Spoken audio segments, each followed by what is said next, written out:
자유라는 말, 우리에겐 뭐랄까 공기처럼 당연하게 느껴지잖아요. 네, 그렇죠. 근데 막상 자유가 뭐야 하고 물으면 이게 손가락 사이로 빠져나가는 모래알 같단 말이죠. 맞아요. 잡힐 듯 잡히지 않는? 그래서 오늘은 당신이 보내주신 자료, 동서양 사상가들의 자유에 대한 명언을 모은 글을 가지고요. 이 모래알의 진짜 모습을 한번 들여다보려고 합니다. 아주 흥미로운 접근입니다. 단순히 내 맘대로 하는 것, 이걸 넘어서는 자유의 6가지 얼굴을 함께 찾아보는 시간이죠. 네, 자료를 보니까 부처, 공자, 스피노자, 소크라테스, 예수까지? 오, 정말 시리도 장소도 다 다르네요. 그렇죠. 사상의 결도 전혀 다른 인물들인데 이들이 말하는 자유가 묘하게 하나의 그림을 향해서 연결되고 있다는 점이 이 자료의 핵심인 것 같아요. 하나의 그림이라? 네, 깨어있음, 성실, 지혜, 예절, 사랑, 그리고 정의. 이 6조각의 퍼즐 한번 맞춰보시죠. 좋습니다. 그럼 첫 번째 조각부터 시작해볼까요? 우리 내면에서 시작하는군요. 네, 부처의 말입니다. 배 안에 물을 퍼내라. 애착과 미움을 끊어버리면 너는 고요하고 자유로운 상태에 이르리라. 아, 배에 찬 물을 퍼내라는 비유가 아주 직관적으로 와닿네요. 어떤 느낌이세요? 밖에서 폭풍우가 몰아쳐도 일단 내 배 안에만 물이 차지 않으면 어떻게든 항해는 할 수 있다. 뭐 이런 뜻 아닐까요? 바로 그 지점입니다.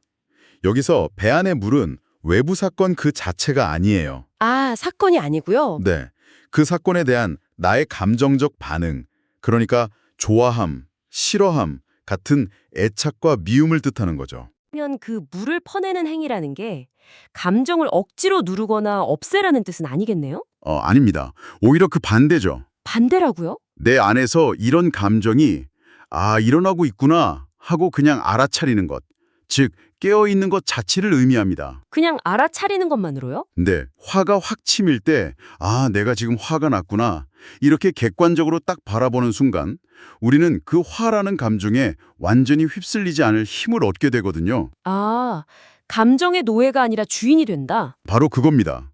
그게 내면적 자유의 시작이라는 통찰이죠. 내면의 평온을 지키는 자유라.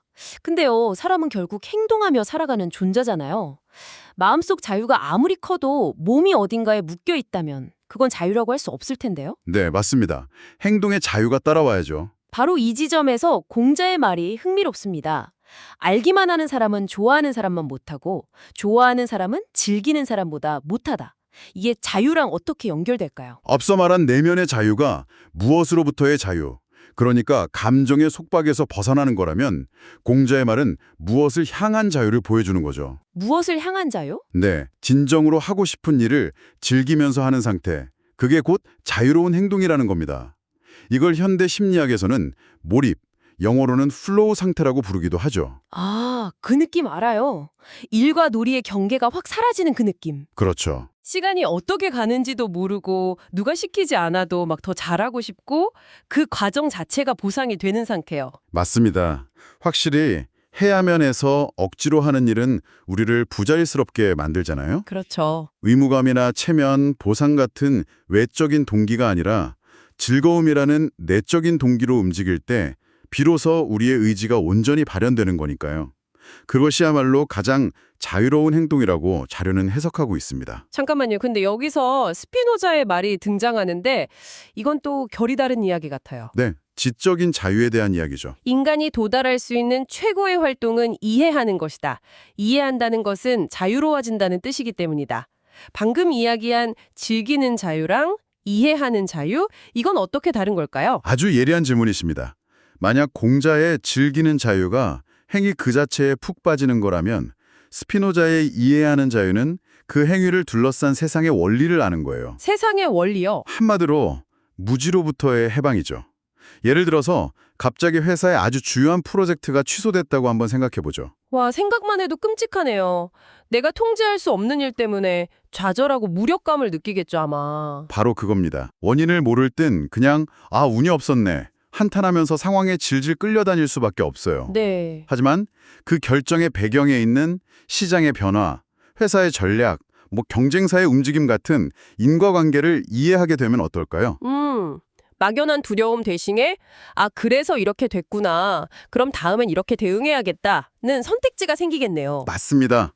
현상을 이해하는 순간 우리는 더 이상 그 현상의 포로가 아니게 되는 거죠. 듣고 보니까 이거 앞서 말한 부처의 깨어있음과도 연결되는 지점이 있네요. 오, 그렇죠. 어떻게 연결될까요? 부처의 깨어있음이 감정이라는 내 안의 파도가 왜 치는지 알아차리는 거라면 스피노자의 지혜는 사회라는 저 바깥의 파도가 왜 치는지 그 원리를 이해하는 거군요. 아, 정확한 통찰이십니다. 결국 둘 다 세상에 휩쓸리지 않는 힘을 기른다는 점에서 맞닿아 있네요. 네, 내면과 외면에 대한 이해를 통해 선택의 폭을 넓혀가는 것. 그게 바로 지적인 자유입니다. 요즘 문제되는 가짜뉴스나 음모론에 쉽게 흔들리지 않는 힘도 결국 여기서 나오겠죠. 자, 지금까지는 개인의 내면과 지성에 초점을 맞췄습니다. 그런데 자유는 혼자 완성될 수 없는 개념이잖아요. 그렇죠. 관계 속에서 존재하죠. 여기서 공자의 또 다른 말이 나옵니다. 얘가 아니면 보지 말고, 듣지 말고, 말하지 말고, 움직이지 말라. 솔직히 이건 네, 말씀해 보세요. 자유를 옹호하는 말이 아니라 자유를 억압하는 꼰대의 잔소리처럼 들릴 수도 있겠는데요. 하하, 충분히 그렇게 느끼실 수 있습니다. 현대사회에서 자유라는 말이 종종 어떤 제약도 없는 상태랑 거의 동의어처럼 쓰이니까요. 네, 맞아요. 하지만 이 자료는 바로 그 지점의 질문을 던지는 겁니다. 과연 아무런 경계가 없는 상태가 진정한 자유인가? 여기서 말하는 예라는 건 단순히 낡은 관습이 아니라 타인의 자유를 침범하지 않기 위한 사회적 약속으로 해석할 수 있습니다. 아, 그러니까 내 자유의 한계는 타인의 자유가 시작되는 곳까지다. 이 유명한 말하고 같은 맥락이군요. 정확합니다. 내가 음악을 크게 들을 자유가 있지만 그 소리가 옆집 사람의 쉴 자유를 침범한다면 그건 더 이상 자유가 아니라 방종이라는 거죠. 맞습니다. 이 명언은 자유와 방종의 경계선을 아주 명확하게 긋고 있는 겁니다.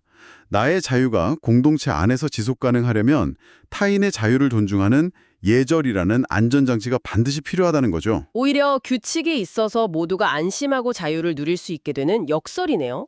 바로 그 역설이죠. 흥미롭습니다. 자유를 위해 오히려 스스로에게 제약을 거는 셈이니까요. 그런데 소크라테스는 여기서 한 걸음 더 나아가서 아예 적극적으로 관계를 맺으라고 말합니다. 네, 사람은 서로 돕지 않으면 살 수 없다. 친구와 가족, 동료 없이는 어떤 선도 완성되지 않는다. 이건 우리가 흔히 아는 자유의 개념과는 완전 정반대 아닌가요? 보통 관계는 구속이고 혼자 있을 때 가장 자유롭다고 생각하잖아요. 그 통념을 뒤집는 게 바로 이 자료의 5번째 통찰입니다. 우리는 고립될 때가 아니라 연결될 때 더 큰 자유를 얻는다는 거예요. 더 큰 자유요? 혼자서는 절대 옮길 수 없는 무거운 피아노를 생각해 보세요. 네네. 하지만 여러 사람이 힘을 합치면 쉽게 옮길 수 있죠. 즉, 관계를 통해서 개인의 물리적, 지적, 감정적 한계를 넘어서는 경험을 하게 된다는 겁니다. 아, 혼자서는 상상도 못했던 일을 함께 이뤄내면서 나의 가능성이 확장되는 경험. 그게 더 큰 차원의 자유라는 거군요. 네, 그렇죠. 이건 마치 스타트업이랑도 비슷하네요.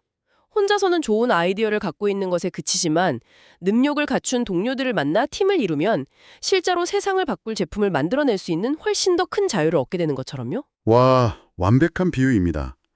고립된 자유가 아니라 관계 속에서 확장되는 자유. 나의 세계가 타인과의 연결을 통해 더 넓어지는 것. 그것이 사랑을 통한 자유의 본질이라고 자유는 설명합니다. 자, 이제 마지막 6번째 얼굴입니다.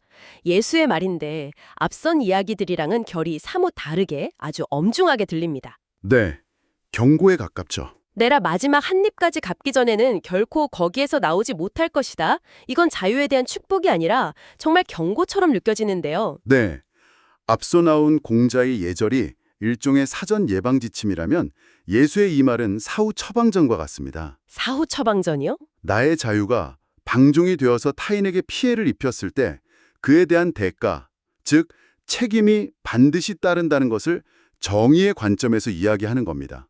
마지막 한 입까지 갚아야 한다는 건 아주 사소한 피해라도 결국엔 그 대가를 치러야 한다는 의미겠군요. 그렇습니다. 결국 자유에는 책임이라는 동전의 뒷면이 반드시 따라온다는 말이네요. 내가 누린 자유가 누군가에게 빚을 졌다면 그 빚을 모두 갚아야만 비로소 그 책임감으로부터 자유로워질 수 있다. 뭐 이런 뜻으로도 들리고요. 맞습니다. 진정한 자유는 공짜가 아니라는 것. 그 무게만큼의 책임을 감당할 때 비로소 완성된다는 점을 명확히 하는 거죠. 방종의 끝에는 책임이라는 감옥이 기다리고 있다는 아주 현실적인 조언입니다. 이렇게 자유의 6가지 얼굴을 모두 살펴봤습니다. 내 감정의 주인이 되는 내면의 자유에서 시작해서 좋아하는 일에 몰입하는 행동의 자유, 세상의 원리를 꿰뚫는 지적인 자유를 거쳐서 타인과의 관계 속에서 약속, 즉 예절과 확장, 즉 사랑, 그리고 책임, 정의를 통해 완성되는 모습까지. 정말 다채롭네요. 이 6가지가 각각 별개의 자유가 아니라 서로 유기적으로 연결된 하나의 생태계와 같다고 볼 수 있습니다. 생태계요. 네. 내면의 평온, 깨어있음이 있어야 진정으로 일에 몰입, 성실할 수 있고요. 세상에 대한 이해, 지혜가 있어야 타인과 올바른 관계, 예절을 맺을 수 있죠. 또 그 관계 속에서만 나의 가능성이 확장, 사랑되고 그 모든 자유는 책임, 정의라는 땅 위에 서 있어야만 하는 거고요. 듣고 보니 오늘 다룬 이야기들은 철학자 이사야 벌린이 말한 소극적 자유와 적극적 자유라는 두 개념을 모두 아우르고 있네요. 네, 그렇습니다.